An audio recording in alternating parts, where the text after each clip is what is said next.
कितनी जरूरत कितनी चाहत। गांव के कोने में एक विशाल बरगद के पेड़ के नीचे कुछ लोग बैठे चाय पी रहे थे। वहां एक गरीब किसान रामलाल भी मौजूद था।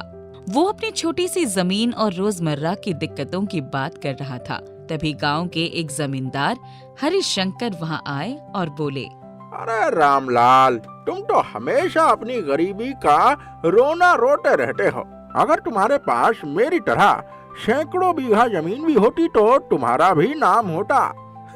साहब, ये सब तो भाग्य की बात है, लेकिन हाँ, अगर मेरे पास भी थोड़ी ज्यादा जमीन होती तो मैं अपने परिवार को सुखी रख सकता। थोड़ी जमीन है मेरे भाई, इंसान को जितनी भी जमीन मिले वो और ज्यादा चाहता है। अगर भगवान मुझे एक बड़ा खेत दे दे तो मैं कितनी मेहनत करके उसे फसल से भर दूंगा। रामलाल की ये बात सुनकर हरिशंकर मुस्कुराए और बोले, रामलाल, तुम्हारी बातें सुनकर मुझे एक कहानी याद आ गई। सुनो, तुम्हारी तरह एक और किसान था जिसे जमीन की चाह ने बर्बाद कर दिया। रामलाल को ये ख्याल सताने लगा कि ज्यादा जमीन से उसका जीवन बदल सकता है। एक रात उसने सपना देखा। सपने में एक साधु ने उससे कहा, अगर तुम्हें जमीन चाहिए तो परदेश जाओ, वहाँ की जमीन सस्ती है। मेहनत करो और अपनी किस्मत खुद बनाओ भाई। है? रामलाल ने अगले ही दिन गांव छोड़ने का निश्चय कर लिया। वो अपनी पत्नी और बच्चों को साथ लेकर परदेश की ओर निकल पड़ा। रास्ते में उसे एक व्यापारी मिला। भाई, क्या सोचकर इस अनजानी जगह पे आ रहे हो? सुना है यहाँ जमीन सस्ती मिलती है। मैं अपने बच्चों के लिए अच्छी जिंदगी चाहता हूँ। हाँ, तो फिर तुमने सही जगह चुनी है। यहाँ के बाहुला जनजाति के लोग अपनी जमीन बेचते हैं, लेकिन एक शर्त पर। कैसी शर्त? जो जमीन तुम्हें चाहिए उसकी कीमत सूरज के हिसाब से तय होगा। जितनी जमीन तुम सूरज उगने से लेकर डूबने तक नाप सकते हो वो तुम्हारी होगी।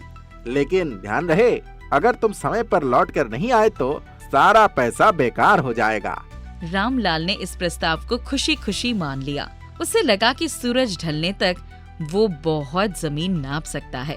अगले दिन वो बाहुला जनजाति के मुखिया के पास पहुंचा। सूरज उगने से पहले शुरू करना।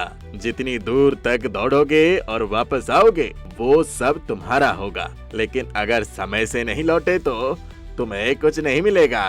अगली सुबह रामलाल सूरज उगने से पहले तैयार हो गया। उसने अपने परिवार से कहा, ये मेरा मौका है। मैं इतना नापूंगा कि हमारे आने वाले 7 जन्मों के लिए काफी हो। सूरज की पहली किरण के साथ वो दौड़ने लगा। वो हर कदम के साथ और आगे बढ़ता गया। बस थोड़ा और। यहाँ की जमीन कितनी उपजाऊ है। ये टुकड़ा गेहूं के लिए ठीक रहेगा और वो कोना धान के लिए। बस थोड़ा और। रामलाल दौड़ते दौड़ते भूल गया कि उसे वापस भी लौटना है। जैसे जैसे सूरज ऊपर चढ़ा उसकी चाल धीमी होने लगी, लेकिन लालच ने उसे और आगे बढ़ने पर मजबूर किया। दोपहर हो गई। रामलाल को एहसास हुआ कि अगर वो वापस नहीं लौटा तो सारी जमीन हाथ से निकल जाएगी। वो मुड़ा और पूरी ताकत से दौड़ने लगा। भगवान, मुझे ताकत दो।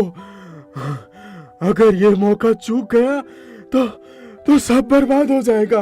भगवान।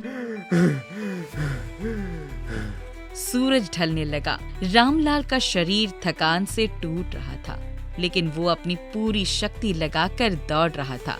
अंततः वो उस जगह पहुंचा जहां से उसने शुरुआत की थी। जैसे ही सूरज डूबा, रामलाल ने आखिरी कदम उठाया और गिर पड़ा।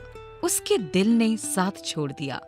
एक इंसान को जिंदगी में जमीन से ज्यादा नहीं चाहिए, और देखो उसे मिली भी, लेकिन वो उसे संभाल नहीं सका। रामलाल को वही दफना दिया गया। वो जमीन जिससे वो पाने के लिए इतना लालायित था, अब उसकी कब्र बन गई।